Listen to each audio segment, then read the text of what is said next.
Assalamualaikum warahmatullahi wabarakatuh. Waalaikumsalam. Bismillahirrahmanirrahim. Alhamdulillahilladzi hadana li hadza wa ma kunna linahtadiya laula an hadana Allah. Asyhadu an la ilaha illallah wahdahu la syarika lahu wa asyhadu anna sayyidina Muhammadan abduhu wa rasuluhu alladzi la nabiyya ba'dahu. Allahumma salli wa sallim ala sayyidina Muhammadin miftahi bi rahmatillah adada makanillah salatan wa salaman daimaini bidawami mulkillah wa ala alihi wa sahbihi wa man wala amma ba'd. Alhamdulillah, kita panjatkan puji dan syukur kita kehadirat Allah Subhanahu wa taala yang telah mengumpulkan kita di tempat yang mulia ini dalam rangka untuk melaksanakan sembahyang subuh berjamaah yang baru saja kita laksanakan. Hadirin hadirat yang dirahmati oleh Allah Subhanahu wa taala, dan alhamdulillah juga kita masih dipanjangkan Allah taala umur sehingga kita pada hari ini masih diberikan Allah taala kesempatan hidup dan menjumpai akhir-akhir bulan Ramadan. Kita sudah berada di 10 hari terakhir bulan Ramadan. Tanggal berapa hari ini? 21 kan? Nah, 21 Ramadan. Mungkin hanya 9 atau 8 hari saja lagi mungkin kita hari raya. Jadi kemungkinan hari raya bisa hari Jumat Saudian, Sabtu aja kan juga kemungkinan besar. Jadi bisa 29 hari saja Ramadan tahun ini. Kenapa Allah nanti memprediksi hari Jumat? Karena kemudian ada juga belajar ilmu falakiyah. Nah, gimana orang walaupun belajar kada berpingkut di falakiyah 100%. Nah, ada juga bila orang belajar falakiyah harus kada memperdulikan lagi keputusan pemerintah. Ada juga yang kada belajar hanya umpan keputusan pemerintah, kada peduli lawan ilmu falak. Ada orang yang netral aja. Nah, orang belajar tapi udah nak tahu aja, bukan untuk orang pingkutnya 100%. Jadi kalau berdasarkan keputusan atau peraturan Menteri Agama yang sebelumnya Menteri Agama sebelumnya itu mengumpulkan 2 metode yang namanya ru'yah dan metode yang namanya hisab. Jadi kalau metode Menteri Agama sebelumnya, kalau inya bulan berdasarkan ilmu falakiyah astronomi kurang daripada 4 derajat, maka tergantung lihat di ru'yah hilal timbul pada bila ru'yah hilal kelihatan timbul maka hari raya. Bila ada hari raya atau esok harinya toh tangkap 30 hari Ramadan. Tapi bila sudah 4 derajat bulan timbul kada dilihat hilal, maka tetap masuk bulan Ramadan. Bulan Ramadan siapa? Maka hari raya besok harinya toh. Nah, berarti 29 hari aja Ramadan. Nah, untuk tahun ini hitungan falakiyah bulan 5 derajat sudah 29 itu, jadi ganal sudah bulan. Maka sangat mungkin bulan pasti dilihat, kecuali ada misalkan muruk se-Indonesiaan mau tuh ada dilihat bulan. Seandainya ada saja kan kada mendung, nah itu ada yang melihat ru'yah. Jadi kemungkinan besar itu nampak hari raya, kemungkinan besar hari Jumat. Jadi emang hari Jumat berarti kan 8 hari. Jadi kita nih puasa terus lagi. Karena kalau inya dipahami itu ya ilmu falakiyah bulan 2 derajat saja, bila sudah 2 derajat hari raya toh. Tapi kalau inya berdasarkan bubuhan Menteri Agama, kalau 2 derajat itu kemungkinan besar hilal kada dilihat, masih kemungkinan besar menurut mereka. Jadi kita sudah berada di akhir-akhir bulan Ramadan, 10 akhir bulan Ramadan. Nah, kita disuruh memperbanyak ibadah di akhir-akhir bulan Ramadan ini. Tujuannya apa? Mengintai malam Lailatul Qadar. Yang mana malam Lailatul Qadar itu lebih baik beribadah daripada 1000 bulan. Sebagaimana yang dijelaskan di dalam surah Al-Quran. Lailatul Qadri khairun min alfi syahr. Lailatul Qadar itu lebih baik daripada 1000 bulan. Dan Nabi Muhammad SAW itu sidin kata Aisyah radhiyallahu anha, beliau bilanya sudah masuk 10 akhir bulan Ramadan, Nabi Muhammad itu selalu menghidupkan malam dalam ibadah. Kata Aisyah, idza kana Rasulullah SAW idza dakhala al-ashrul awakhir laila Nabi Muhammad SAW dahulu Sidin bercerita kata Aisyah, apabila sudah masuk 10 akhir bulan Ramadan, Nabi menghidupkan malam-malam bulan Ramadan. Wa aiqaza ahlahu, dan Sidin menggarap bini Sidin diajak untuk beribadah juga. Wa jadda, dan Nabi bersungguh-sungguh. Jadi Nabi kita Nabi Muhammad SAW orang yang paling mulia, di luar daripada bulan Ramadan itu sudah luar biasa ibadah Sidin di malam hari. Sampai kata Aisyah, badis Nabi itu bangkak gara-gara sembahyang malam, gara-gara beribadah malam. Tapi ketika masuk bulan Ramadan, Nabi lebih banyak lagi beribadah, lebih hebat lagi ibadah Nabi bulan Ramadan. Kata Aisyah juga, karena sallallahu alaihi wasallam yajtahidu fi Ramadan ma la yajtahidu fi ghairiha. Nabi itu bersungguh-sungguh beribadah bulan Ramadan, tidak sama melebihi kesungguhan beliau ibadah daripada di luar bulan Ramadan. Jadi di luar bulan Ramadan sudah luar biasa ibadah Nabi. Ketika masuk Ramadan ditambah luar biasa lagi ibadah Nabi. Dan tambah lagi ketika sudah masuk akhir 10 Ramadan, Nabi luar biasa ibadahnya. Sidin hampir semalaman beribadah ahyal laila, Nabi menghidupkan malam. Bahkan bukan hanya itu, Nabi menggarap istri-istri Sidin diajak untuk beribadah. Jadi sunat menggarap bini yang kita bangun diajak untuk beribadah. Dan orang yang menggarap bininya untuk mengajak beribadah itu didoakan oleh Nabi Bian. Kata Nabi, rahimallahu rajulan qama minal laili wa shalla wa ayqaza ahlahu. Semoga kata Nabi, Allah Ta'ala merahmati seorang laki-laki yang dia bangun di malam hari lalu sembahyang dan menggarap istrinya diajak untuk sembahyang. Fa'in abad kata Nabi amunang bini kedah membangun digarap nadaha fi wajihi al-ma'a, maka diperkitakan sedikit ya Nabi baju di muhanya supaya hakon bangun. Nah ini nih gawian Nabi ini sunnah diikuti. Nah jadi bimbingan bila tidak biasa kita jangan sarik lagi biar toh menyumbur sedikit. Jangan segayungan apa beda murti lampi siang hari kalau secukupnya ini kira-kira bangun. Dan bibinian itu juga didoakan oleh Nabi bila menggarap suaminya di malam hari. Kalau yang bini nanti dah bangun, laki masih aja berselimut, Nabi ini bangun sudah. Nah Nabi ini sudah dia menggarap laki. Rahimallahu imra'atan kata Nabi, qamat minal laili wa sallat wa aikazat ahlaha.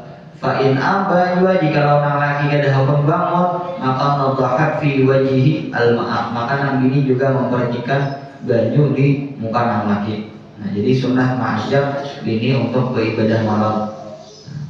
Nah, tapi yang disunahkan itu menggarap bini untuk diajak beribadah. Ada juga menggarap bini diajak ke sana apa? Ke sana mengalahi dia di sanjang orang. Nah, itu kan ada termasuk di dalam doa Nabi itu teh. Nah, Nabi doakan itu menggarap bini atau menggarap laki yang diajak untuk beribadah. Jadi kata Aisyah, Nabi bila sudah masuk 10 akhir bulan Ramadan, beliau menghidupkan malam-malam bulan Ramadan, beliau garap istri beliau, dan Nabi bersungguh-sungguh luar biasa ibadahnya. Wasyadda mi'zarahu kata Aisyah, dan Nabi memisitakan panding Sidin, ikat pinggang Sidin. Nah, ulama bermacam-macam menjelaskan makna Nabi itu mengikat panding Sidin, memisitakan panding Sidin itu apa maksudnya? Ulama berbagai macam pendapat. Ada yang mengatakan maksudnya bukan Nabi memisitakan panding Sidin, tapi maksudnya Nabi bersungguh-sungguh beribadah. Nabi luar biasa semangatnya beribadah, melebihi semangat Sidin, kesungguhan Sidin daripada tidak 10 akhir bulan Ramadan. Ada juga yang menjelaskan maknanya, maksudnya kenapa Nabi ketika sudah 10 akhir bulan Ramadan Nabi sungguh-sungguh beribadah dan Nabi kadang menggauli bini lagi. Nah, jadi menjelaskan ada tadi karena makna pertama Nabi tetap sungguh-sungguh beribadah tapi masih aja menggauli bini. Ada pendapat yang kedua tadi Nabi kadang menggauli bini lagi. Ada lagi pendapat yang ketiga, Nabi bukan hanya tidak menggauli istri-istrinya di akhir-akhir bulan Ramadan ini, tapi Nabi beretikaf. Jadi kada guring sarumah lagi lawan ini. Nabi di masjid guring beretikaf dan Nabi ini di rumah. Nah, tapi ada riwayat lain Nabi mengajak istri-istri Sidin beretikaf juga. Nah, walhasil kesimpulannya kita disuruh semampu kita lah memperbanyak ibadah di akhir-akhir bulan Ramadan ini. Jangan harapan semoga ada di antara waktu-waktu kita beribadah itu ada yang pas berbetulan lawan malam Lailatul Qadar. Hadirin hadirat yang dirahmati oleh Allah Subhanahu wa taala, kembali kita pada pagi hari ini melanjutkan pembahasan masalah fikih muamalah. Jadi talanjut sedikit kita bulan Ramadan nih. Kenapa kita talanjut? Karena seminggu sekali. Nah, rajin sebulan sekali aja. Sawat gak diingat lagi. Yang orang penjelasan dahulu hanya hidup kurang hasilnya. Hanya berjalan pulang. Nah, cuman alhamdulillah bulan Ramadan ini kita rame tiap minggu, dan orang biar lalu di kampung-kampung rame, orang laluan ke masjidan subuh ini banyak bujurun. Dan itu mungkin ada ditemukan di luar daripada bulan Ramadan. Ini bentuk diantara bentuk keberkahan daripada bulan Ramadan. Hadirin hadirat yang dirahmati oleh Allah Subhanahu wa taala, kita masuk pembahasan baru masih pada masalah jual beli, yaitu pembahasan jual beli usul dan buah. Jual beli usul ini maksudnya ialah tanah dan pohon kita. Jadi ketika kita menjual bangunan saja, misalkan ketika kita menjual tanah, misalkan apakah bangunan-bangunan atau tanaman-tanaman yang ada di tanah itu ikut terjual atau tidak? Nah, ini akan dijelaskan. Demikian juga ketika kita menukari buah yang masih ada di pohonnya, itu sahkah kan apa? Nah, ini kita pembahasannya.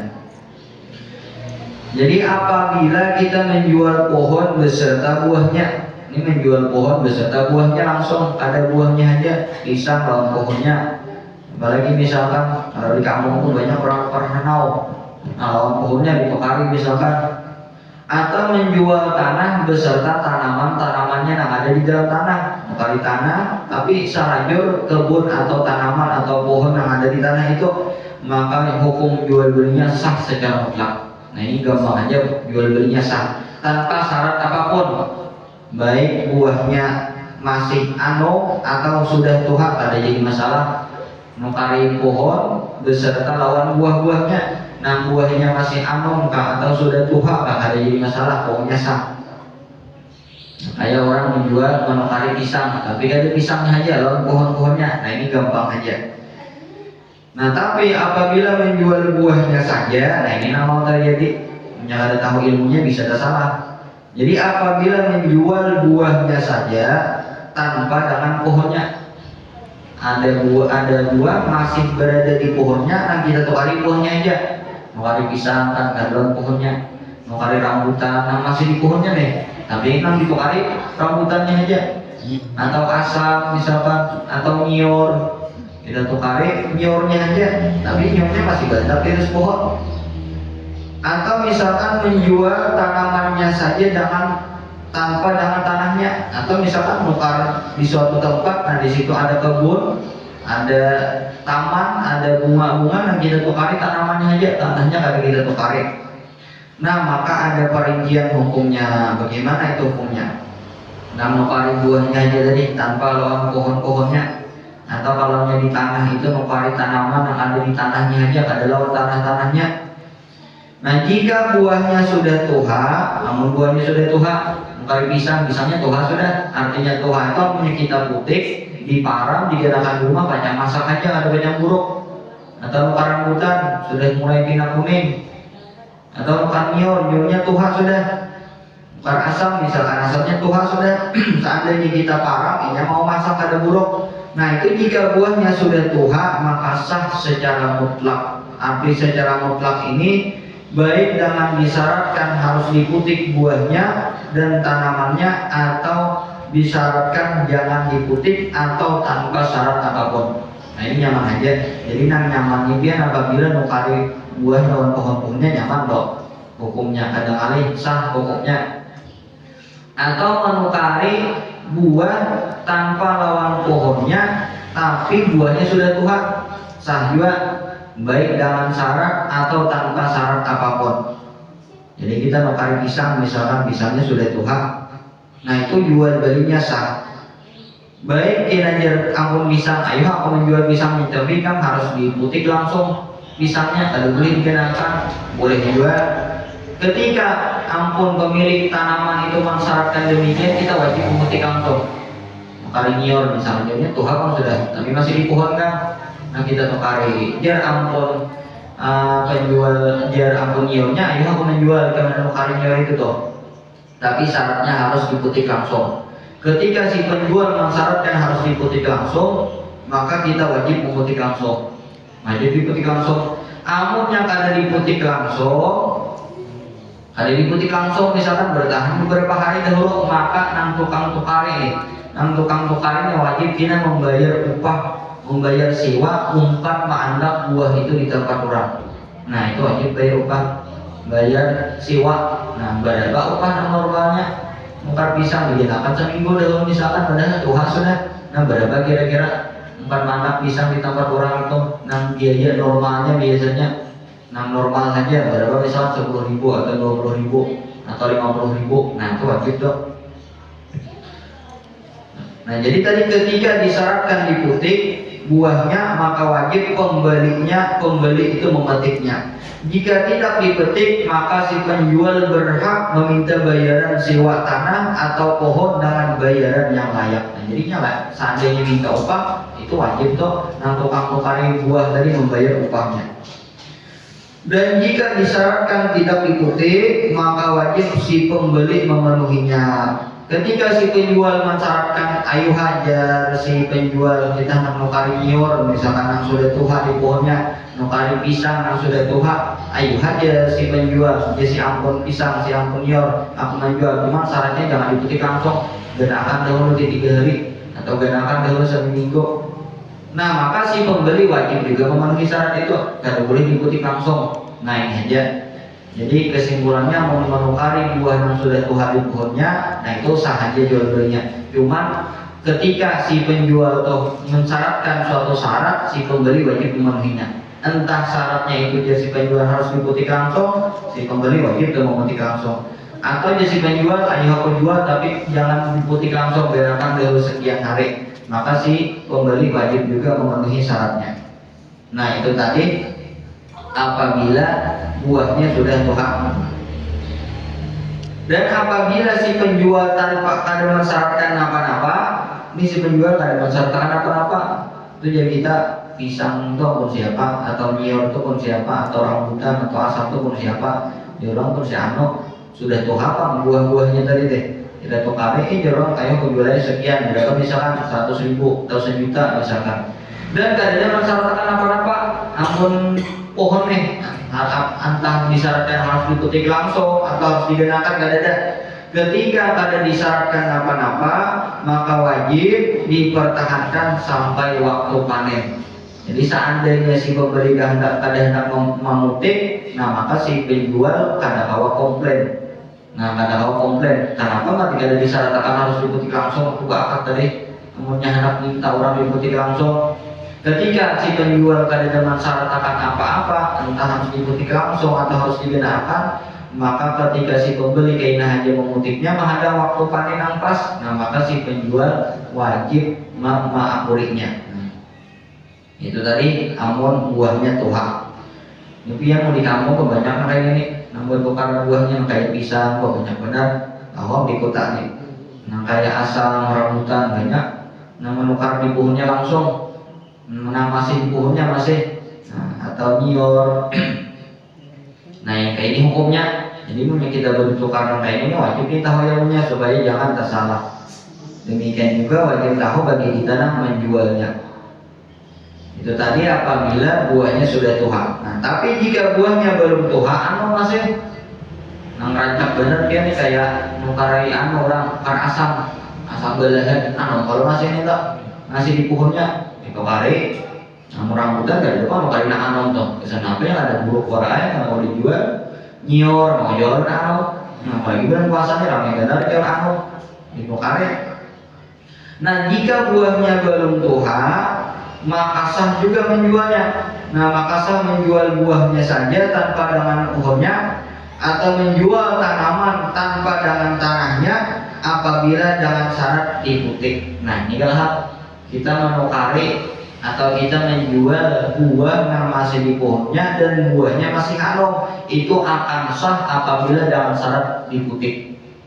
Jadi ketika menjual, aku jual pohon ini tapi dengan syarat aku jual buah ini dengan syarat diputik. Si pembeli wajib itu memutik itu langsung dok, ada boleh digunakan. Nah jadi sah dengan syarat diputik. Jika disyaratkan tidak diputik atau tanpa syarat apapun, amun si penjual, ayo aku jual, tapi syaratnya tidak boleh diputik langsung. Atau waktu akan tidak ada beban dari apa-apa, punya aku jual rambutan ini apa asam ini misalkan nyor ini, nah masih di pohonnya, nah masih anam tadi deh, nah maka jual belinya kada sah.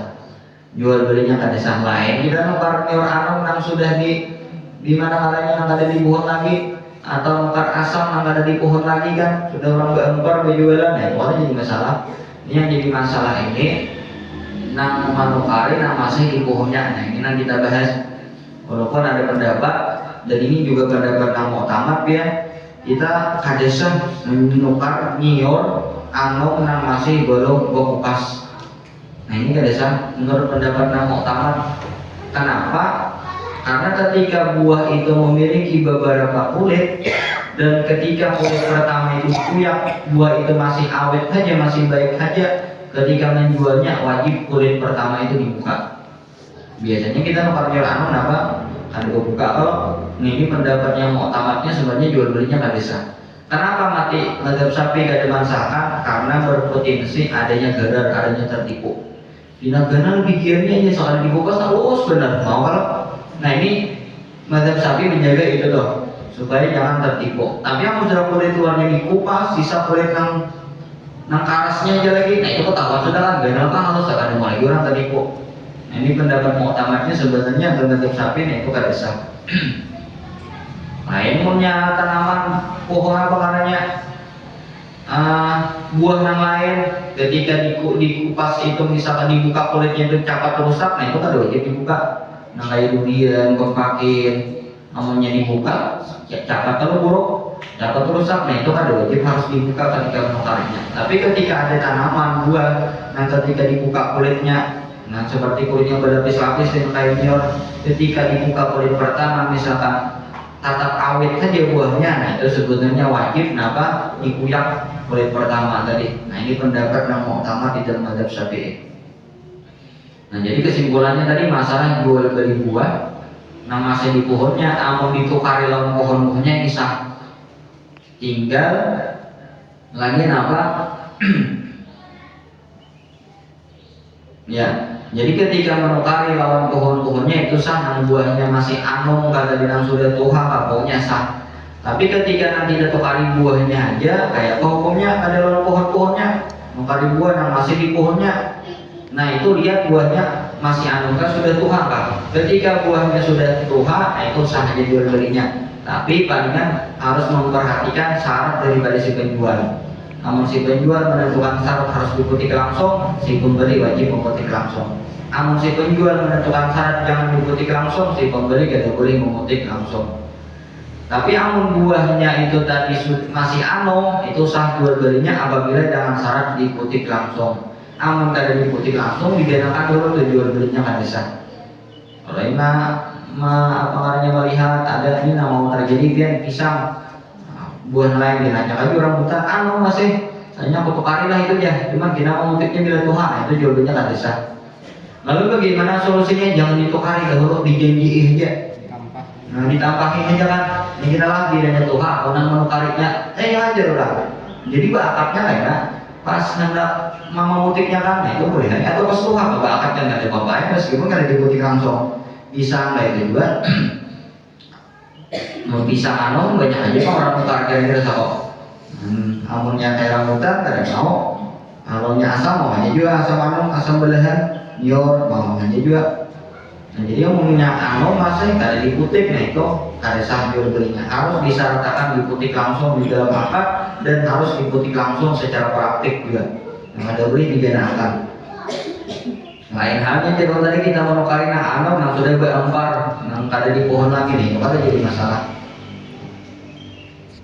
Nah lalu lagi apabila kita menjual tanah secara mutlak, kita ada di isi tanah, tapi di tanah itu ada bangunan atau ada tanaman atau ada kabun, ada tanaman apakah, ada kabun apakah, kita jual tanah secara mutlak. Arti secara mutlak ini tanpa adanya syarat beserta atau tidak beserta sesuatu yang ada pada tanah itu. Nah jual tanah, ya kita kayak aja, ada beserta lawan pohon-pohon yang di dalamnya.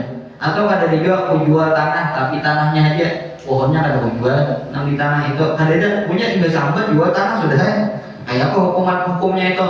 Apakah tanaman yang ada di dalam tanah itu ikut terjual dia atau kada? Kalau ini kan ada pohon durian, ada pohon rambutan, ada pohon nyior di situ, atau ada kebun apa misalkan kebun lombok. Kita nih menjual tanahnya aja bandirnya. Kada ada namanya nyambat lawan kabunnya atau tanahnya aja kada lawan kabun-kabunnya, ada namanya jual tanah, itu aja. Nah maka akan ikut terjual juga sesuatu yang ada padanya. Nah tempat dia terjual seperti bangunan, pepohonan yang masih hidup, buah yang belum nampak ketika transaksi, tanaman yang bisa dipanen berkali-kali. Nah keempat tuh, jadi bangunan yang ada di situ keempat.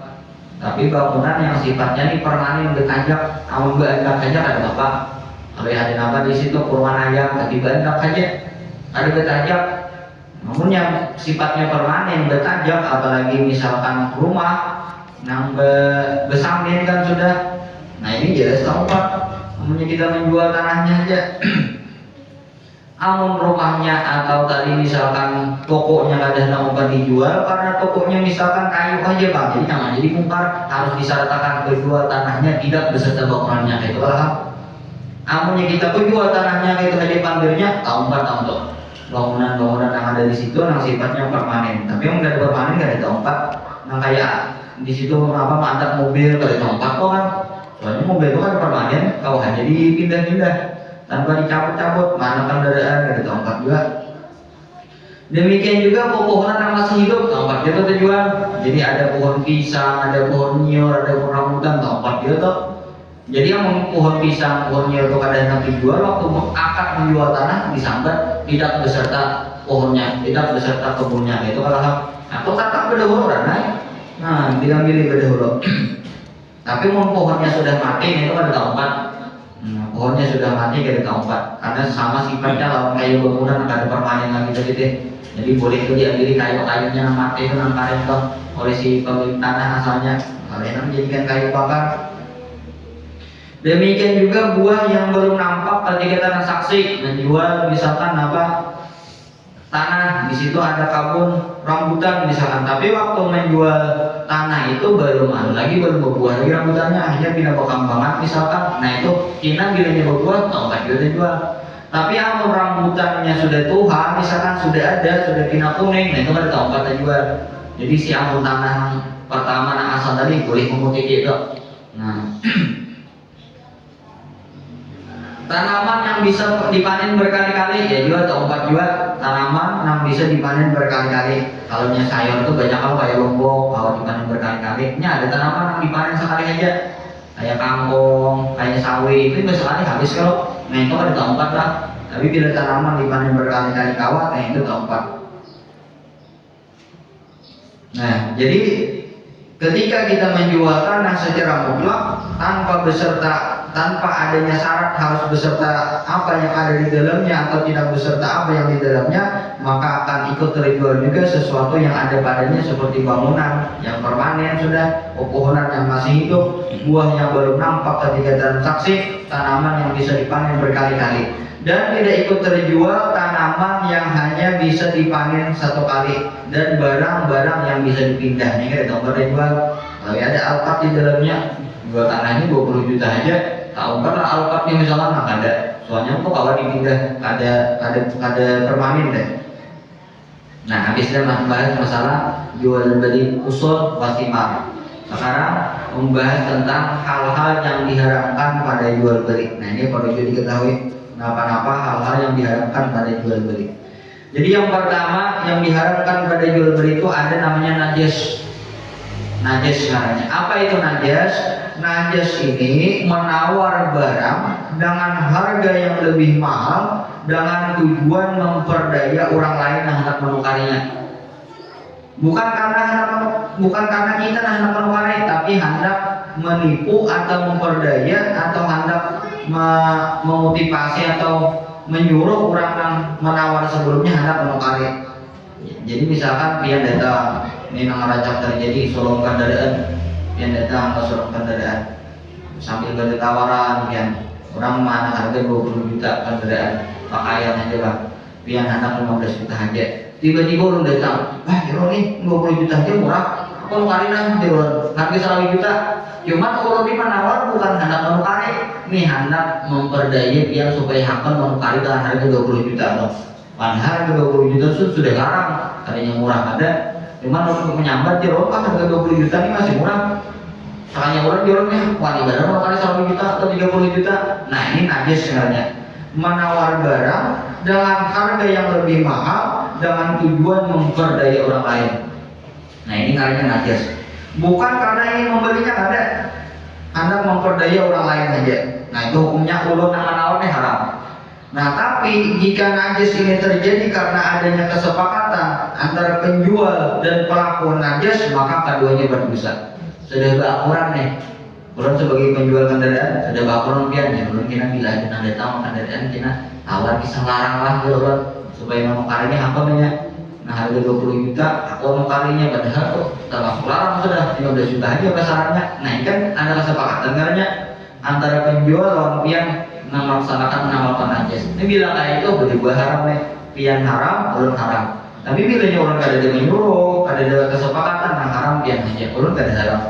Nah ini namanya najis. Termasuk najis juga ialah memuji barang jualan orang lain dengan pujian yang bohong. Nah ini sama juga, dan ini najis juga hukumnya haram. Kalau mempromosikan barang orang. Nah gara-gara mempromosikan kita puji, nang sifatnya berlebihan. Nah ini jualan misalkan apa? Sandal ini awet sampai 10 tahun. Padahal setahun dia sudah kan oleh dipakai misalkan berdusta-dusta. Barang ini misalkan jualan, nah misalkan punya yang sifatnya berdusta, amal memuji ini sifatnya bohong ada bapak. Jualan minyak harum yang paling harum ada dijual di sini, namanya ini misalkan, dan memang paling harum. Atau misalnya jualan nambah jual baju termurah di Barabai ada di sini dan memang termurah ada berdusta ada. Nah itu ada bapak, tapi yang punya bohong, nah itu hukumnya haram. Nah jadi hati-hati mempromosikan barang orang apa. Namun orang hati-hati mempromosikan itu berdasarkan pengalaman. Jadi seorang memakai, seseorang membuktikan bagus. Nah, ini mempromosikan, seorang kali tahu apa-apa bisa mempromosikan aja. Nah, itu hati-hati. Kalau kita didustai orang, nah kita didustai orang padahal ini, akhirnya kita menyambat mempromosikan padahal ada bujur.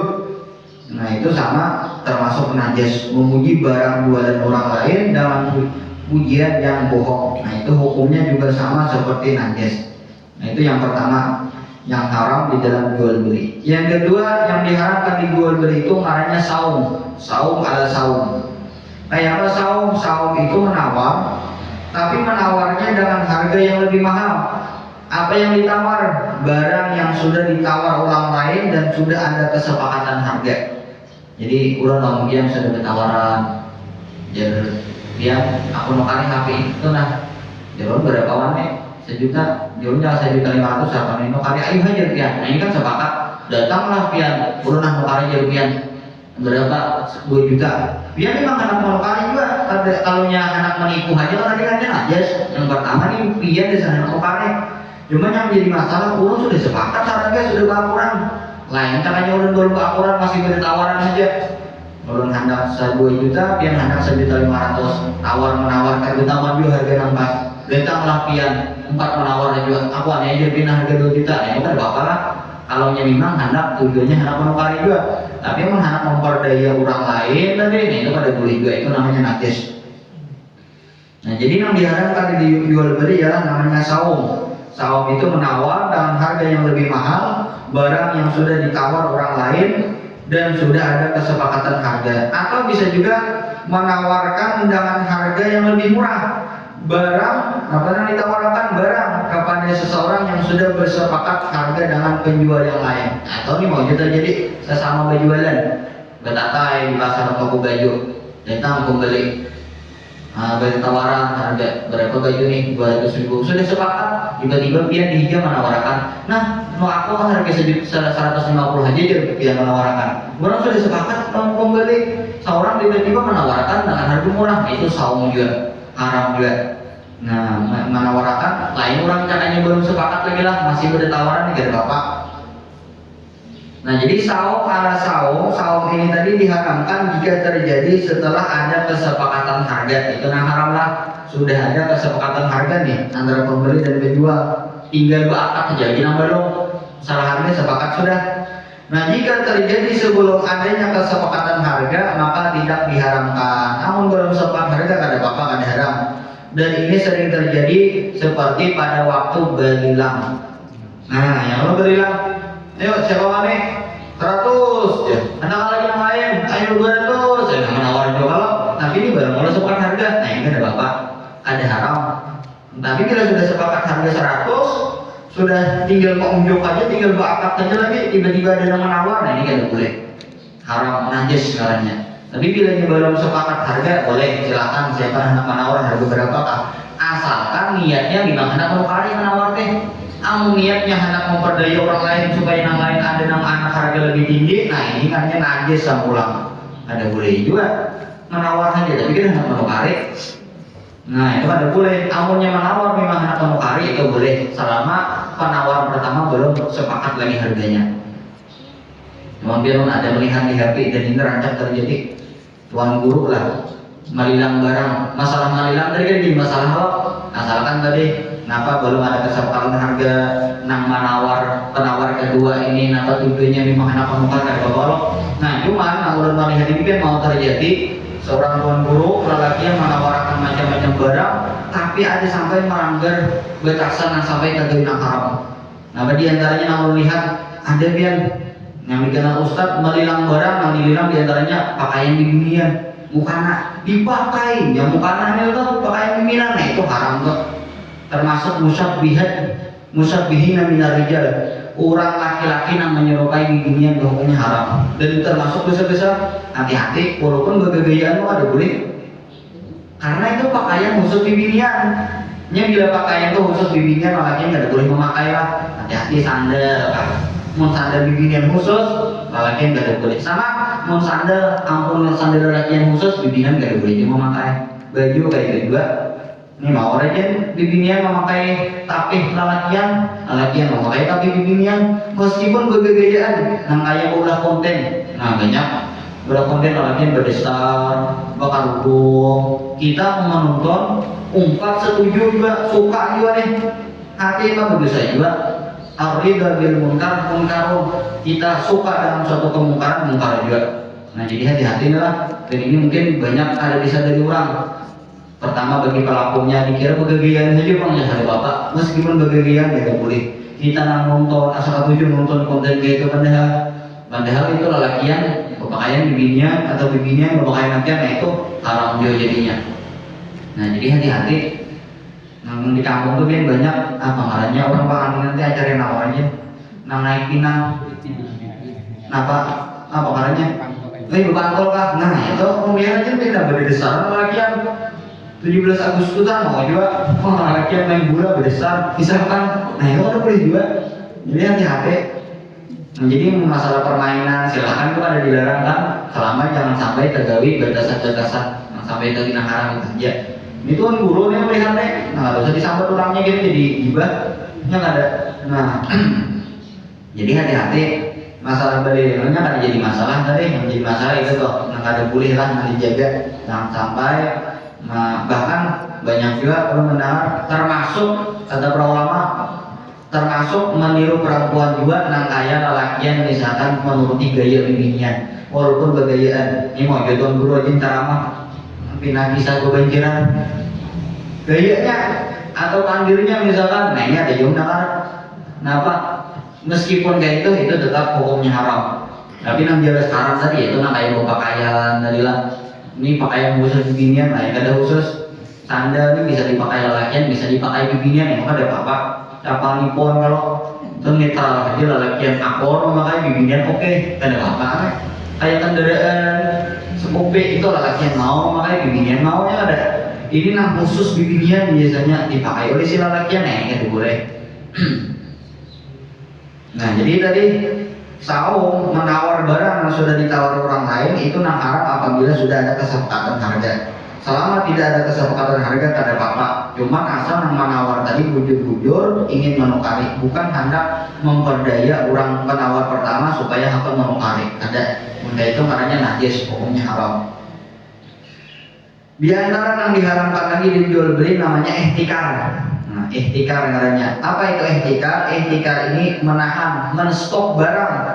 Tapi menstok barang ini pada ketika barang itu sudah naik, sudah berlarang. Dan yang distok ini makanan pokok yang dibeli orang. Tujuannya menstok barang waktu mahal tadi untuk dijual dalam harga yang lebih mahal lagi. Nah, ini haram nih. Jadi menstok barang itu haram, tapi dengan beberapa syarat. Syarat pertama apa? Barang itu sudah mahal, sudah naik sudah. Nah, yang kedua nanti stok ini makanan pokok. Berarti makanan pokok kita apa? Beres nanti stok. Selain daripada makanan pokok ada apa? Ini yang kita stok ini makanan pokok, berarti kan beres mungkin ini makanan pokok. Nah, itu haram. Nah, yang ketiga syaratnya menstok ini untuk tujuannya dijual dengan harga yang lebih mahal lagi. Amun menstok guys, seorang jual ada yang dijual nih, kira bapak gak naik sudah guys, maka akan diprediksi lebih naik lagi kita bikin nukar banyak stok misalkan, tapi kita tidak menjual di orang, guys seorang aja nih, kira bapak. Nah, haram tadi apabila nanti di stok itu makanan pokok, beres berarti. Nah, kedua tujuannya untuk dijual lebih mahal lagi. Kan waktu barang benaik mulai apa namanya sudah mulai langka, sudah barang beres misalkan dan harga sudah naik, kita tukari, ayo siapa yang jual beres di barang sebarang dihabisakan, simpan dahulu sampai minggu, orang kuriakan kalau barang gak ada beres hanya kita jual harga selarang-larangnya. Orang kan butuh selarang apa aja kan orang ada duitnya ditukari orang kan. Nah, ini haram. Tapi yang kita men-stok kesan simpanan kita aja, nah itu kata bapak. Atau kita men-stok tapi bukan daripada hasil tukaran, hasil panen sendiri, bahwa seorang ada info ini beras sudah naik di orang dan ada ibu akan terus naik. Maka kita bawa hektar misalkan kan dijual berdasarkan simpan, itu boleh saja, ada haram. Jadi nah haram itu tadi menstoknya waktu mahal, mau stok masih waktu murah kan bapak juga belum lagi naik, ada apa lah ini sudah naik barangnya dan yang di stok itu makanan pokok dan tujuan menstok itu untuk dijual dengan harga yang lebih mahal lagi. Nah, ini yang haram. Nah, jadi kada haram tadi menstok menahan makanan pokok jika tujuannya untuk simpanannya pribadi dan keluarganya, ini kada haram. Nah, tidak haram juga menahan makanan pokok jika tujuannya untuk dijual dengan harga normal, kada haram juga. Kita tahu ada penjual macam bila kita naik barang itu harinya dijualnya harga mahal, kita menyelamatkan orang, kita tukarlah, kita jual dengan harga normal saja masih. Nah, ini kada bapak, ada haram juga. Tidak haram juga menahan makanan pokok jika menahannya pada waktu harga masih murah. Nah, ini ada haram juga. Dan tidak haram juga menahan makanan pokok yang diperoleh bukan dengan cara dibeli, misalkan dari hasil panennya sendiri. Nah, ini ada haram tadi. Nah, cuman menurut Imam Ghazali haram juga menahan penunjang daripada makanan pokok. Nah, ini kalau menurut Imam Ghazali kada hanya makanan pokok yang distok tadi haram, tapi penunjang makanan pokok juga haram. Nah, kayak apa? Nah, kayak gas, orang tahu masuk ada gas, termasuk iwak, misalkan sembako, bisa aja itu juga haram. Ini menurut Imam Ghazali, kalau inya meskipun yang di stok itu tadi bukan makanan pokok tetap haram. Tapi kalau selain Imam Ghazali itu makruh aja, ada haram. Nah, haram tadi bilanya makanan pokok. Di antara yang diharamkan lagi ialah menjual binatang kepada orang kafir yang diduga kuat bahwa dia memakannya tanpa disembelih dengan cara yang dibenarkan syariat. Nah, ini haram juga dan ini ngalih dilakukan si penjual. Anak ada dijualin ngalih dah. Kalau binatang sekali bubuhan buat dajak misalnya orang kali maka udah tahunnya waktu manukar itu ada disembelihnya langsung dimasaknya hidup-hidup misalkan, atau cara menyembelihnya kan sama dalam Islam. Nyamun disembelihnya ada bapak. Ini kita tahunya tanpa menyembelih ini berdasarkan pendapat, tapi kalau kita mengikuti pendapat orang kafir itu juga dikitab seperti kitab orang Islam, artinya diperintahkan seperti perintah orang Islam. Jadi orang kafir itu misalkan ketika ia makan gak ada disembelih kan haram kalau. Nah, orang kafir pun sama haram juga. Nah, kita juali ini haram juga. Yang terakhir yang diharamkan di dalam jual beli ialah kita menjual sesuatu yang diyakini atau diduga kuat barang itu akan dilakukan orang, digunakan orang untuk maksiat. Haram juga lah. amun inya syak ragu-ragu aja atau waham ada kemungkinan kecil aja barang yang kita jual nih pacang digunakan orang kepada maksiat, nah ini ada haram, makruh aja. Tapi bila nyazan kita asas para sudah yakin, sangka kuat sudah, atau memang yakin barang haram ditukarnya ini pacang digunakannya kepada yang haram, menjual ini haram juga. Menukari senjata, misalkan menjual senjata, kalau nya lingkup internasional itu seperti menjual alat-alat perang, dijual misalkan kepada orang kafir, pacang menyerang orang Islam, negara Islam, haram jadi menjualnya. Kalau kita nanti kampungan misalkan kayak menjual parang misalkan, menjual apa misalkan, dan kita tahu orang itu pacang menggunakan parang itu bisa membunuh orang lain atau bisa merampok misalkan, nah itu haram.